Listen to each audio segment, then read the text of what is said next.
Muhammad Burhanuddin, anggota kuasa hukum Baradae, mengungkapkan kliennya saat ini dalam keadaan sehat.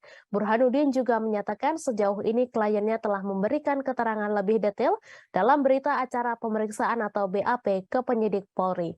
Atas hal tersebut, dirinya memastikan kondisi kesehatan mental Baradae dalam keadaan yang baik dan lebih lega. Sementara itu, Deo Lipa Yumara yang juga kuasa hukum Baradae mengungkap sosok yang memerintahkan kliennya menembak Brigadir Yosua.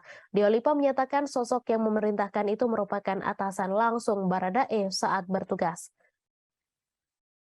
Deo Lipa mengatakan sang atasan memerintahkan Baradae untuk membunuh, namun Deo Lipa kembali tidak menjelaskan secara rinci tindak pidana pembunuhan yang dimaksud. Sementara itu, dalam hal ini polisi sudah menetapkan 2 orang sebagai tersangka.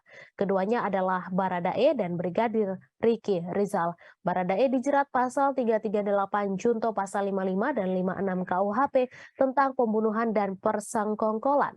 Sedangkan Brigadir Riki dijerat pasal 340 subsider pasal 338 junto pasal 55 dan 56 KUHP tentang pembunuhan berencana. Terima kasih.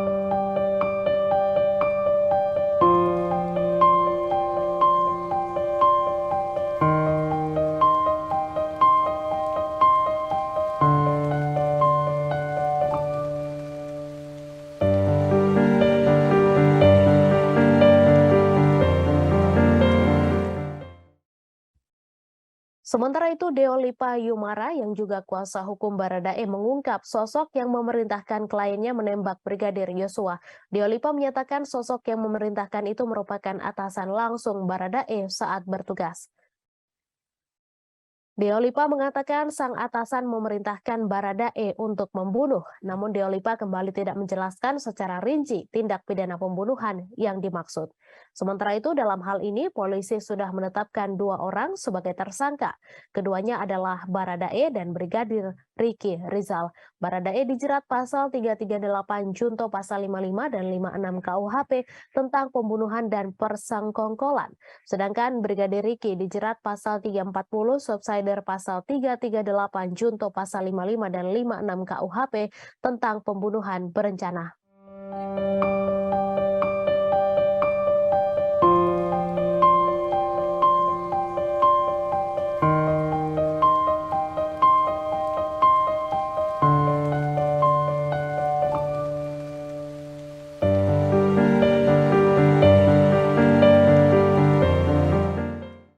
Hai pemirsa Sri Popo TV, jangan lupa komen, like, dan subscribe, serta tonton terus berita-berita terupdate